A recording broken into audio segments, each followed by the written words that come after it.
കർണാടകയിൽ ഗതാഗതവും അടിസ്ഥാന സൗകര്യ വികസനവും വേഗത്തിലാക്കുന്നതിനായി നിരവധി വമ്പൻ പദ്ധതികൾക്ക് മന്ത്രിസഭയുടെ അംഗീകാരം ലഭിച്ചിരിക്കുകയാണ്. ഇതിലൂടെ സംസ്ഥാനത്തിന്റെ ഭാവി വികസനത്തിന് വലിയൊരു പ്രചോദനമാകുമെന്ന് വിലയിരുത്തപ്പെടുന്നു. പ്രത്യേകിച്ച് ബംഗളൂരു നഗരത്തെയും അതിന്റെ പരിസര പ്രദേശങ്ങളെയും കൂടുതൽ ആധുനിക ഗതാഗത സംവിധാനങ്ങളുമായി ബന്ധിപ്പിക്കുന്നതിൽ ഈ പദ്ധതികൾ നിർണായക പങ്കുവഹിക്കും. ബംഗളൂരു സബർബൻ റെയിൽ പദ്ധതി ഉൾപ്പെടെ നിരവധി അടിസ്ഥാന സൗകര്യ പദ്ധതികൾക്ക് മന്ത്രിസഭ പച്ചക്കൊടി കാട്ടി. ഏകദേശം 18,133 കോടി രൂപ ചെലവിൽ നടപ്പാക്കുന്ന ഈ സബർബൻ റെയിൽ പദ്ധതി നഗരത്തിലെ ഗതാഗത കുരുക്ക് കുറയ്ക്കുന്നതിനും നഗരഗ്രാമ ബന്ധം ശക്തിപ്പെടുത്തുന്നതിനും സഹായകരമാകും. ദിവസേന ജോലി ആവശ്യങ്ങൾക്കായി നഗരത്തിലേക്ക് എത്തുന്ന ആയിരക്കണക്കിന് ആളുകൾക്ക് ഇത് വലിയ ആശ്വാസമായിരിക്കും. അതോടൊപ്പം ചെന്നൈ ബംഗളൂരു ഹൈസ്പീഡ് റെയിൽ പദ്ധതിക്കും മന്ത്രിസഭ പിന്തുണ നൽകി. ദക്ഷിണേന്ത്യയിലെ പ്രധാന നഗരങ്ങളെ അതിവേഗ റെയിൽ പാതയിലൂടെ ബന്ധിപ്പിക്കുന്ന ഈ പദ്ധതി ഭാവിയിലെ ഗതാഗത രംഗത്ത് വലിയ മാറ്റങ്ങൾക്ക് വഴിവെക്കും. കൂടാതെ ഹൈദരാബാദ് ബംഗളൂരു ഹൈസ്പീഡ് റെയിൽ ഇടനാഴിയെക്കുറിച്ചും മന്ത്രിസഭ വിശദമായി ചർച്ച നടത്തി.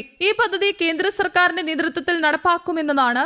എന്നാൽ ആവശ്യമായ എല്ലാ പിന്തുണയും സംസ്ഥാന സർക്കാർ നൽകുമെന്നും വ്യക്തമാക്കി. ഈ ഹൈസ്പീഡ് ഇടനാഴി ഏകദേശം 607 കിലോമീറ്റർ ദൈർഘ്യമുള്ളതാണ്. ഇതിലേകദേശം 101 കിലോമീറ്റർ ഭാഗം കർണാടകയുടെ പരിധിയിൽ ഉൾപ്പെടുന്നു. പദ്ധതി പൂർത്തിയായാൽ നിലവിൽ 8 മുതൽ 19 മണിക്കൂർ വരെ എടുക്കുന്ന ബംഗളൂരു ഹൈദരാബാദ് യാത്ര ഏകദേശം 2 മണിക്കൂറായി ചുരുങ്ങും. മണിക്കൂറിൽ 320 മുതൽ 350 കിലോമീറ്റർ വരെ വേഗതയിൽ സർവീസ് നടത്താൻ കഴിയുന്ന ബുള്ളറ്റ് ട്രെയിനുകളാണ് ഈ പദ്ധതിയുടെ പ്രത്യേകത.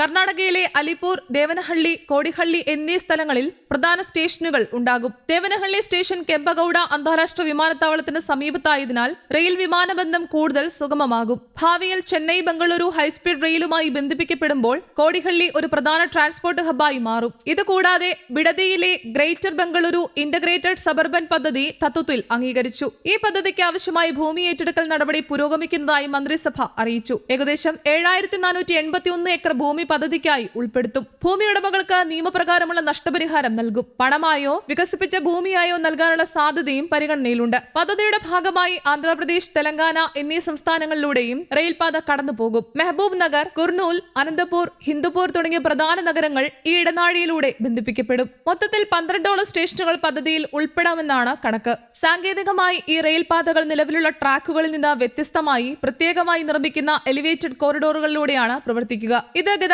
തടസ്സങ്ങൾ ഒഴിവാക്കുകയും സുരക്ഷിതവും തടസ്സരഹിതവുമായ യാത്ര ഉറപ്പാക്കുകയും ചെയ്യും. പദ്ധതിയുടെ വിശദമായ പദ്ധതി റിപ്പോർട്ട് തയ്യാറാക്കുന്നതിനുള്ള നടപടികൾ പുരോഗമിക്കുകയാണ്. പ്രാഥമിക സർവേ പഠനങ്ങൾ ഇതിനോടകം തന്നെ പൂർത്തിയായിട്ടുണ്ട്. 2027 മാർച്ചോടെ റിപ്പോർട്ട് തയ്യാറാക്കാനാകുമെന്നാണ് പ്രതീക്ഷ.